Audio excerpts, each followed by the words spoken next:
আসসালামু আলাইকুম। আমার সুপ্রিয় প্রজন্ম, স্বাগত জানাই আমার আজকের এই ভিডিওতে। অবৈধ ক্ষমতাকে পাকাপোক্ত করতে আর মজা লুটতেই দেশটাকে মাফিয়াতন্ত্রে পরিণত করা হয়েছে। ক্ষমা সুন্দর দৃষ্টিতে দেখবে আমার প্রিয় প্রজন্ম। আমি কখনোই এই নতুন প্রজন্মকে হতাশার কথা শোনাতে চাই না। এটা আমার মতন একজন মানুষের কাজ নয়। আমি নিজে আমাকে অনেকে হতাশার কথা শোনাইছে জীবনে, বাট আমি কখনোই হতাশ হই নাই। না, আলহামদুলিল্লাহ, আল্লাহর উপর ভরসা রেখে টিকে আছি এখনো। আমি যদি এতটুকুই করতে না পারি, কিছু মানুষকে, আমার যারা সন্তান সন্ততি তুল্য, তাদেরকে যদি উৎসাহিত করতে না পারি বা না করি, তাহলে আর আমি কি করলাম এই পৃথিবীতে? আমি সেরকম একটা অপদার্থ, সেরকম একটা ইডিয়েট, সেরকম একটা আনগ্রেটফুল মানুষ হতে চাই না। আমি তো এই দেশেই জন্মাইছি, দেশের আলো বাতাসে বড় হয়েছি, এদেশের সবকিছু খাওয়া দাওয়া করে খেয়ে দিয়ে বড় হয়েছি। তো আমার তো কিছু করণীয় আছে। আমি অনুরোধ করব এই ভিডিওটা একটু দেখার জন্য। যিনি এই বক্তব্য দিচ্ছেন, ওনার নাম আবু নাইম সরকার। প্লিজ একটু ভিডিওটা 2-3 মিনিট যাই লাগুক, আমার অনুরোধ, ভিডিওটা দেখেন, তারপরে আমি আবার কথা বলবো ইনশাআল্লাহ। আগে জানলে ভালো করে পড়াশোনা করতাম, একটা বড় ধরনের চোর হইতাম, হয় আমলাতন্ত্রে যাইতাম, চুরি করতাম, 2 নম্বরই করতাম। এই দেশে জন্ম নেওয়াটাই একটা পাপ।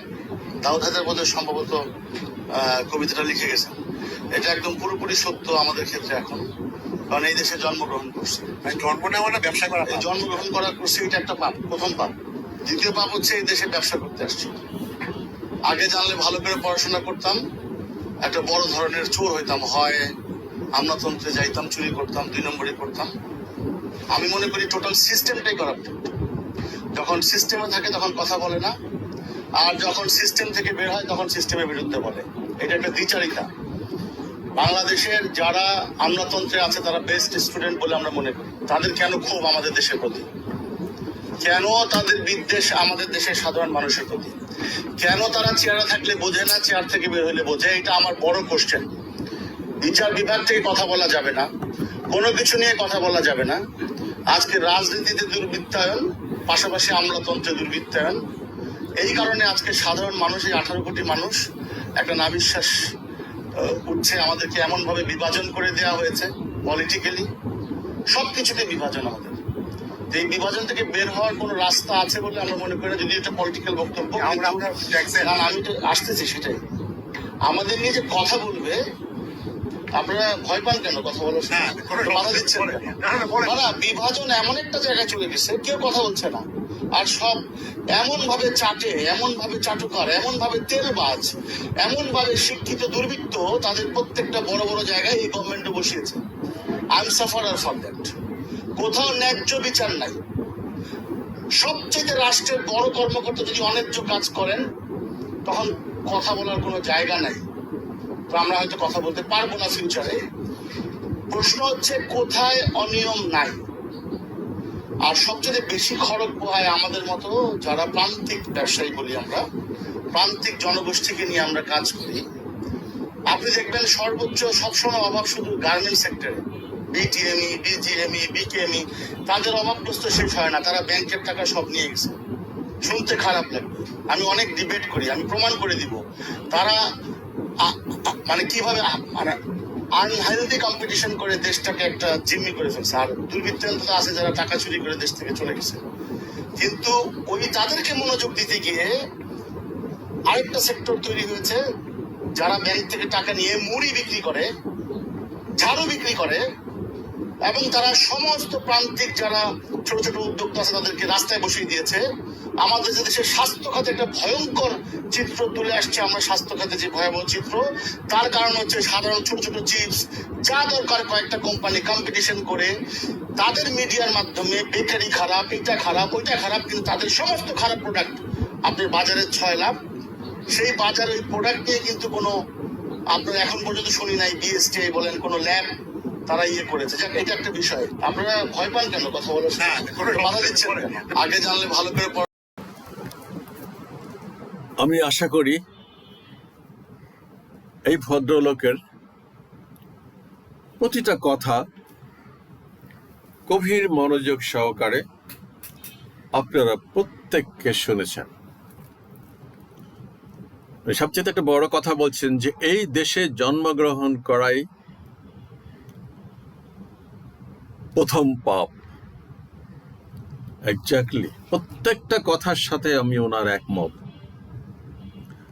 কিন্তু প্রশ্নটা হলো উনি সব সেক্টরের কথা বলেনও নাই।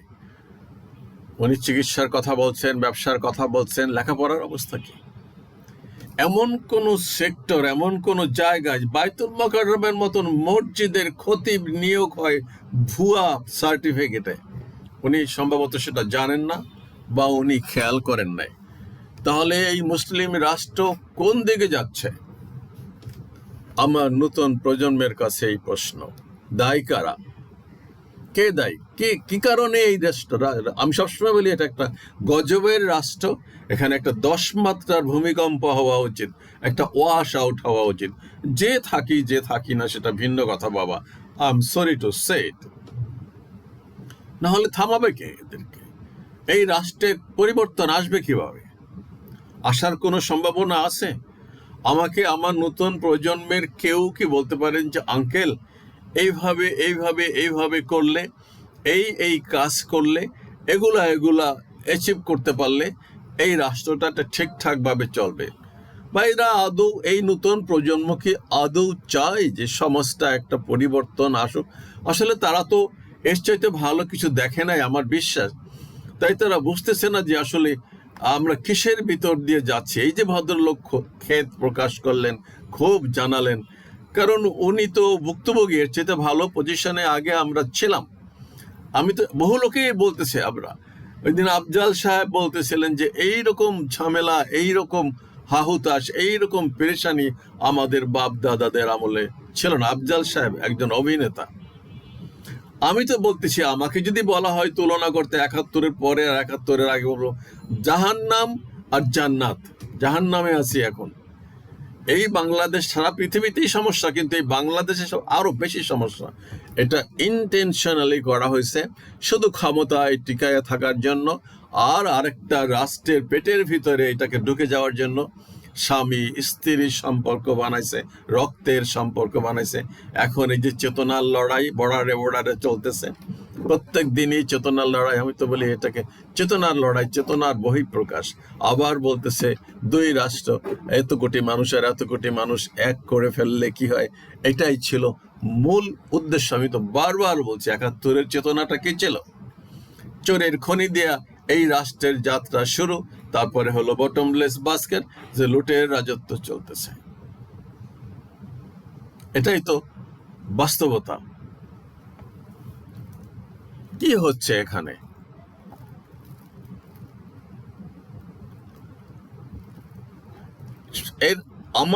আমি বলছি, আমার দৃষ্টিতে এই রাষ্ট্রের সবচেয়ে প্রধান একমাত্র কারণ হলো অধপতিত, নোংরা, স্বার্থান্বেষী বিভাজনের রাজনীতি আর অবৈধ ক্ষমতাকে টিকায় রাখার জন্য প্রত্যেকটা, এখন একজন মানুষ যখন অবৈধ ক্ষমতা টিকায় রাখতে চায়, তখন তার আশেপাশে যারা থাকে ঢাল তলোয়ার নিয়ে, আমলা, ওই ওই ওই ওই দারোয়ান পিয়ন যা থাকে, সবাইকেই তো ম্যানেজ করতে হয়, সবাই সুযোগ নেয়। কারণ অবৈধ ক্ষমতা, আমি যদি অবৈধ ক্ষমতা থাকি তাহলে আমাকে সবাই সুযোগ দিতে। ঘরের বাবা যদি হয় সোজা কথা একদম নষ্ট চরিত্রের, ছেলে পেলে যদি ওই দিকে যায় তো বাবা কি না করতে পারে? ছেলে পেলে যদি টান বাজারে যায়, নিজে যদি টান বাজারে যায়, মদের দোকানে যায়, যদি শরীখানায় যায়, গাঁজাখরের আড্ডাখানায় যায়, তো ছেলে বা মেয়ে তাদেরকে কিভাবে সে মানা করবে যে তুমি ওখানে যেও না? এই সুযোগ দিতেই হবে। নাহলে তো মুখের উপর বলে দেবে, বেটা তুমি তো ওইখান থেকে আসছো, এটা তো আমাকে মানা করতেছো কেন? তো এই সুযোগ, অবৈধ ক্ষমতাকে কুক্ষিগত করার জন্য, দীর্ঘস্থায়ী করার জন্য অবৈধ সুযোগ দিতেই হবে। জাতীয় চরিত্রকে সুপরিকল্পিতভাবে নষ্ট করা হয়েছে। এত ফেন্সিডিল, এত নেশার দ্রব্য এই দেশে পুশ করা হচ্ছে যাতে এদেশের ছেলেপেলেগুলো সব নষ্ট হয়ে যায়, সব নষ্ট হয়ে যায়। ঘরে ঘরে অশান্তি, বাবা ছেলেকে মারামারি করতেছে নেশার টাকার জন্য, মায়ের উপর অত্যাচার করতেছে, একটা চরম সামাজিক পারিবারিক অশান্তি চলতেছে, ছেলে মেয়েগুলো নষ্ট হয়ে যাচ্ছে, সমাজটা তো নষ্ট হয়ে গেছে। তারপরে একটা শ্রেণীর কাছে আমার কিছু এক্সপেকটেশন ছিল, আছে, কিন্তু সেই শ্রেণীটা লজ্জা হয়, দুঃখ লাগে আর কি। যারাই ক্ষমতায় আসে তাদের জন্যই আল্লাহর কাছে দোয়া করে, লম্বা লম্বা দোয়া করে, দোয়ার ফরমান পাঠায় আবার বিভিন্ন দল থেকে মসজিদে, আর ওনারা দোয়া করে দেন। অথচ তো ওনাদের তো কথা বলা উচিত ছিল যে আল্লাহ, এই দেশটা একটা গজবে নিপতিত, এটা মুসলিম দেশ, তুমি এখানকার মানুষদেরকে, এখানকার শাসকদেরকে তুমি হয় হেদায়েত নসিব করো, আর না হলে ধ্বংস করে দাও। পলিটিক্যাল চাপ। আর এটার বিরুদ্ধে যদি আলেম ওলামারা ঐক্যবদ্ধ হয়ে কখনো কথাও বলবে না যে আমরা স্বাধীনভাবে বয়ান দিব, স্বাধীনভাবে কথা বলবো, মসজিদে কোনো হস্তক্ষেপ করা চলবে না, তারা নিজেরা হয়েছে আরো বেশি বিভাজিত, তাদের ভিতরে এত অহংকার। আমি তো বারবার বলছি, এই আলেম ওলামাদের কাজ কি?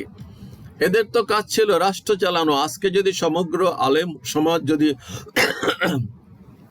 এই রাষ্ট্রের বিভিন্ন বড় বড় পদে থাকতো, জেনারেল, সচিব, এরকম হয়তো চেয়ারম্যান, ডিরেক্টর, বিভিন্ন পদে সরকারি বাহিনী সংস্থা দপ্তরে থাকতো, দেশটা আমার বিশ্বাস এতটাও অধপতিত হতো না, যদি ওনারা সত্যিকারের খোদাবিরু আলেম ওলামা হতেন। নবী মুহাম্মদ, আমি সবসময় বলি, উত্তর দেয় না, একটাতেও উত্তর দেয় না। নবী মুহাম্মদ সাল্লাল্লাহু আলাইহি সাল্লাম পৃথিবীর ইতিহাসে সর্বকালের সর্বশ্রেষ্ঠ, সফল, সাহসী, জননন্দিত, দূরদর্শী সেনাপতি, শাসক, মহামানব ছিলেন না? কিভাবে ওনাকে ডিফাইন করবেন? আমি আলেম ওলামাদের কাছে জিজ্ঞেস, ওনাকে কিভাবে ডিফাইন করবেন? শুধু নবী ছিলেন? তো মদিনা শাসন করছে কারা? মদিনা শাসন প্রতিষ্ঠা করছে কে? মদিনা, ওনার পরবর্তী সময় খোলাফায়ে রাশিদিন কারা শাসন করছে? কারা ওনার সাথে ময়দানে ময়দানে যুদ্ধ করে হাজারে হাজারে লাখে লাখে এই ইসলাম কায়েম করছে? সাহাবীগণ, যাদের সম্পর্কে কোনো কটূক্তি করারও দুঃসাহস আমার তো নাই, কারো নাই। কেউ যদি করে তাকে একেবারে গণধোলাই দেবে। সবাই সচেতন মুসলমান সমাজ। আজকে সাহাবাগণের ত্যাগের বিনিময়, জীবনের বিনিময়, রক্তের বিনিময় এই ইসলাম 57টা মুসলিম দেশ। যেই নবী তার কোমরে জুলফিকার দুলাইয়া যুদ্ধের এক ময়দান থেকে আর এক ময়দানে ছুটে বেড়াচ্ছেন দিন রাত অহরহ 24 ঘন্টা, 24-25টা যুদ্ধের উনি সেনাপতি ছিলেন, আরো অনেকগুলো যুদ্ধের উনি পরিচালনা করেছেন। ওনার সাহাবীগণ জীবন মরণ যুদ্ধ করেছেন, অনেকেই তো শাহাদাত বরণ করেছেন, অনেকেই তো শহীদ হয়েছেন, আমরা জানি সেগুলো, সেই দিকে তো যাচ্ছে না। তাদের জীবনের বিনিময় তো এই ইসলাম। আর ইসলাম আল্লাহর মনোনীত ধর্ম, এই পৃথিবীর শান্তির জন্য ধর্ম, এই পৃথিবীর সমস্ত প্রাণীর জন্য এই ধর্ম। ইসলামের চাইতে আর ভালো জীবন ব্যবস্থা কোথায় আছে? কিন্তু এই দেশের এই কিছু মুসলমান, এই যে ইসলামের নাম শুনলেই তাদের গা জ্বলে, এই যে ইসলামিক ব্যান্ড, আদ-দ্বীন, হাসপাতাল, যে কোনো কিছু, ইবনে সিনা, এই মুসলমান তাদের নাম মুসলিম নাম, এই দেশে বসবাস করে। কিন্তু এই আলেমরা কি করে? তারা কোনো ঐক্যবদ্ধ? তারা ওই ইসলামী দল যেগুলো আছে সেগুলো 14 গোষ্ঠী উদ্ধার করে, মওদুদির 14 গোষ্ঠী উদ্ধার করে, গোলাম আযমের 14 গোষ্ঠী উদ্ধার করে, তমুকের 14 গোষ্ঠী উদ্ধার করে। কিন্তু একটা আবার নিজেরাই হক্কানি দাবি করে একটা হক্কানি দলের কথা বলো। যারা ভালো আছে, কারা ভালো? যারা ইমানদার দেশ চালাচ্ছে, এখন ইমানদার একেবারে সহি সালামতে চালাচ্ছে, একেবারে আলহাজ, কোনো জবাব নাই, লাজবাব। বাট জবাব একদিন দিতে হবে। যাই হোক, এই ভদ্রলোকের কথাগুলো একদম 100% আমি ওনাকে 100-র ভিতরে 100 নম্বর দেব, দরকার বোধে আরো 5 নম্বর বোনাস দেব, যে ওনার এই বলার জন্য, এই জনসমক্ষে কথাগুলো বলার জন্য। আমি নতুন প্রজন্মকে বলবো, বাবা, কারো পকেটে ঢুকে রাজনীতি করবে না, কাউকে অন্ধভাবে সাপোর্ট করবে না, কারণ তোমাদের ভবিষ্যৎ আছে, তোমার নিজেরও সন্তান হবে, তুমি এই দেশের দায়িত্ব নিতে হবে। এই পৃথিবীর মালিক তোমরা, এই দেশের আগামীর মালিক তোমরা। বেশি দিন সময় লাগবে না, 2-4-10 বছর পরেই তো ম্যাচিউর হয়ে যাবে, বড় হয়ে যাবে, বা হয়ে যাচ্ছে অলরেডি। এখনই অনেকের দায়িত্ব, অনেকেই সেনাবাহিনীতে যাবে, অনেকেই বিভিন্ন বিসিএস করবে, অনেকে বিভিন্ন জায়গায় চাকরি করবে। তোমাদের ছেলে মেয়েদের কি হবে? এই রাষ্ট্রের ভবিষ্যৎ কি? দেশের মানুষ কিভাবে চলাফেরা করবে? রাষ্ট্রটা কিভাবে চলবে? সো কিছুটা রেসপন্সিবিলিটি তো নেওয়া উচিত, কিছুটা সেন্স অফ রেসপন্সিবিলিটি তো কাজে লাগানো উচিত। Think over. আসলে এই রাষ্ট্রটার অবস্থা ভালো না, একটা বেহাল দশা। আর এক রাজপুত্র আয়সা ক্ষমতায় 17 বছর পর আয়সা নিজেই ছিল গুপ্ত, অন্যদেরকে বলে গুপ্ত ছিল।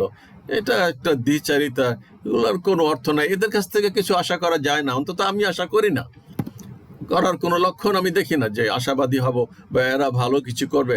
I don't hope so, I don't find that, I don't find any possibility.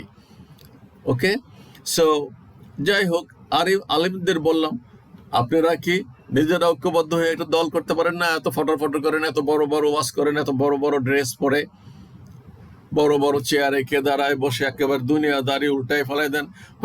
আপনারা যদি ঐক্যবদ্ধ হতেন, আমরাও সাপোর্ট দিতাম, একটা ভালো দল হতো, তারা ক্ষমতায় বসতেন, রাষ্ট্র চালাতেন। এত ভয় পান কেন? চেয়ারে বসলে অনেক করা যায়। ক্ষমতা যখন হাতে আসে, কলম যখন হাতে আসে, তখন কলমের খোঁচায় একটা পুরো রাষ্ট্র চেঞ্জ করে দেওয়া যায়। আমি তো বলছি, আমি 24 ঘন্টার ক্ষমতা পাইলে আমি সবার আগে ইউনিভার্সিটিগুলোকে মাদ্রাসা বানাইতাম। আমি এ কথা বহুবার বলছি। মাদ্রাসা বানাতাম মানে মাদ্রাসার সিস্টেম চালু করতাম, লেখাপড়ার। সবার আগে মাদকের বিরুদ্ধে জিহাদ ঘোষণা করতাম। শিক্ষা অঙ্গনে সবার প্রায়োরিটি দিতাম। এখন ঘটনা হলো, এমন কোন সেক্টর নাই যেই সেক্টরে এই দুর্নীতি নাই। আর আমাদের বাহিনী সম্পর্কে বললে ওনারা আবার গোস্বা করবেন, আবার অনেকে বলবে আপনি এত বলতেছেন, ভয় পান না। এমন আমরা বাহিনী তৈরি করেছি, মাশাআল্লাহ, কি অ্যাক্টিভিটিস, পিলখানার হতাই দিছে, কিন্তু আমাকে বাহিনীর নড়াচড়া ছিল না। এই 13-14-17 বছর এখনো যে এই রাষ্ট্রটা এইভাবে চলতেছে। এই দেখলাম একটা ক্রিকেটের একটা ছেলে, প্রমিনেন্ট ছেলে, সে আন্তর্জাতিক ক্রিকেট টিমে খেলে বাংলাদেশে। কি অবস্থা, কি করছে এই একটা রাষ্ট্র! এটা একটা রাষ্ট্র, এই রাষ্ট্রে আমরা বসবাস করি। অত্যন্ত দুঃখের বিষয়। এই জুলাই বিপ্লবে যে ছেলেগুলো করলো, আমি তাদেরকে ক্রেডিট দিতাম, কিন্তু আস্তে আস্তে যা ফ্ল্যাশ হচ্ছে, এই যে ইসলামী ব্যাংক নিয়ে কথা হলো, তারা সেদিন উপস্থিত ছিল না, জামাতের পিছনে দাঁড়ায় নাই। খুব খারাপ এটা, তোমাদের কপালে দুঃখ আছে। তোমাদের সম্পর্কে অনেক কথা অনেকে বলে, এবং সেটা সত্যি। যাদের ছিল না জুতা, স্যান্ডেল, পেটের খাবার ছিল না, তারা এখন শত শত কোটি টাকার মালিক, তারা অনেক দামি দামি গাড়িতে হাঁকায়। মানুষ বলা বলি করতেছে, আমি না বললেও। সো ভবিষ্যৎ অন্ধকার। দালালি করে, ওই যে একটা দালাল ছিল, ভারতের দালাল, ভারত থেকে আয়সা পরামর্শ দিয়ে গেছে, হসপিটালে চিত হয়ে শুয়েছিল, মোনাফেক। সেই মোনাফেকের পর্যায়ে পড়বা তোমরা, ওইভাবেই পতন হবে। আমি আশা করি এই দেশের কিছু যুবক শ্রেণীর ভালো, সৎ এগিয়ে আসবে এই দেশটাকে রক্ষা করার জন্য। আর যদি না আসে, আর করার বলার কিছু নাই। আমি আল্লাহর কাছে ফরিয়াদ করার কাম, আমি আল্লাহর কাছেই ফরিয়াদ করব। আর এই মসজিদে আলিম ওলামাদেরকে আমি বললো যে আল্লাহ তাআলা তো একটা সূরাই নাজিল করছে ওই আবুল আহাবের বংশ ধ্বংস করার জন্য। আল্লাহ সূরা গজব নাজিল করছে, বলছে আবুল আহাবের বংশ 2 হাত ধ্বংস হোক। তো এরা কেন মসজিদে গুনাহ মাফের সার্টিফিকেট দেয়, জান্নাতের সার্টিফিকেট দেয়, কিন্তু ধ্বংসের কথা একবারও বলে না, পতনের কথা একবারও বলে না, হেদায়েতের কথা একবারও বলে না। আর তারা যারা ওয়াজ করে তারা তো কেউ কাউকে বরদাস্ত করতে পারে না, বা কখনো একটা ঐক্যের ডাকও দেয় না, অথবা একটা ইসলামী দলকে বা কোনো একটা দলকে সাপোর্টও দেয় না যে এইটা হক্কানি দল, এদেরকে সাপোর্ট করেন। আসলে সেই রকম তো কেউ নাই। ওই জামাত একটা পাইছে, জামাতের 14 গোষ্ঠী উদ্যোগ, আমি তো বলছি তো ভালো কথা, 14 গোষ্ঠী উদ্যোগ করেন, একটা ভালো দলের কথা বলেন, বা নিজেরা আসেন সামনে, আমরা সাপোর্ট দিব। তাল গোল পাকায় একটা জাতা অবস্থায় ভদ্রলোক যে বলছে এদেশে জন্মানোটাই ছিল একটা পাপ, আমি ওনার সাথে একমত। আসলে এদেশে জন্মগ্রহণ করেই আমরা পাপ করেছি, এটাই ঠিক। তারপরও বলতেছি, বাবা, যদি তোমাদের ইচ্ছা হয় এই দেশকে চেঞ্জ করবে, you do something, otherwise just keep as it is. আল্লাহ হাফিজ।